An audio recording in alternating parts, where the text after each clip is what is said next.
All right, we've got ourselves quite the story here, folks, and I'm just going to go ahead and get right into it. So yesterday, the news came out that 52-year-old Gustavo Arnal, who happens to be the chief financial officer of Bed Bath Beyond, committed suicide by jumping off the 18th floor of a building known as the Jenga building located in New York.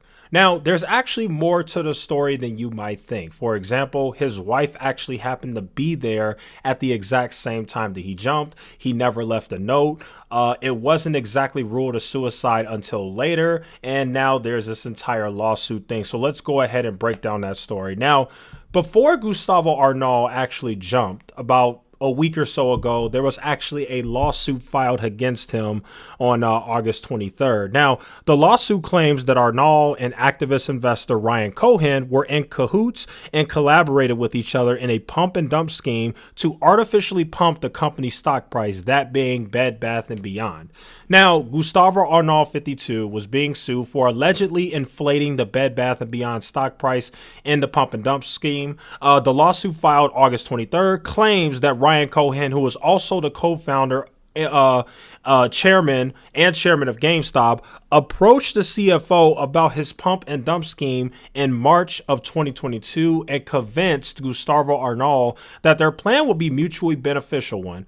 Now, as part of the plan, it says in the lawsuit that Arnal agreed to regulate all insider sales. The lawsuit also alleges that he put out materially misleading statements showing the company's finances were improving in order to artificially raise the share prices. Now, on August 18th, both Arnal and Cohen sold shares of the company, with Gustavo Arnal, the man who committed suicide, selling 55,000 shares for an estimated $1 million, and Cohen selling the entirety of his 9.8% stake through his firm RC Ventures. This caused the shares to plummet. The shares went from like $23 or so all the way down to $8, basically following this sale. Now, what's interesting is there's actually another player in this entire thing, which will be JP Morgan Chase. Now, Arnal allegedly, according to the lawsuit, worked with JP Morgan, which is listed as a defendant in the suit, on claims that the bank aided and abetted the plan by enabling Cohen to use JPM's accounts to go through with the transactions and otherwise launder the proceeds of their criminal conduct. Now, and this is why I like to highlight and talk about mental health as it relates to the stock market and just your overall net worth. Obviously, a lot of people who got into the stock market in 2020 and 2021 and listened to many of these people on YouTube have lost a crap ton of money.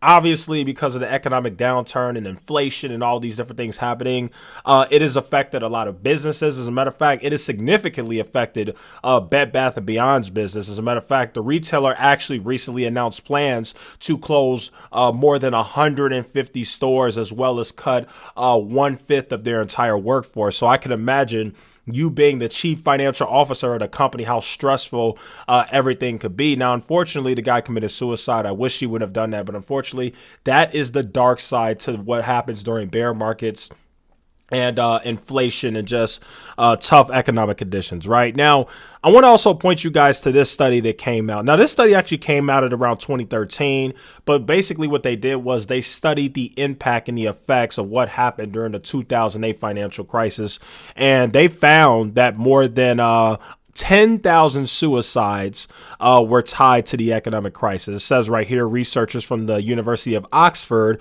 compared suicide data from before 2007 with the years of the crisis and found more than 10,000 economic suicides associated with the recession across the United States, Canada, and Europe.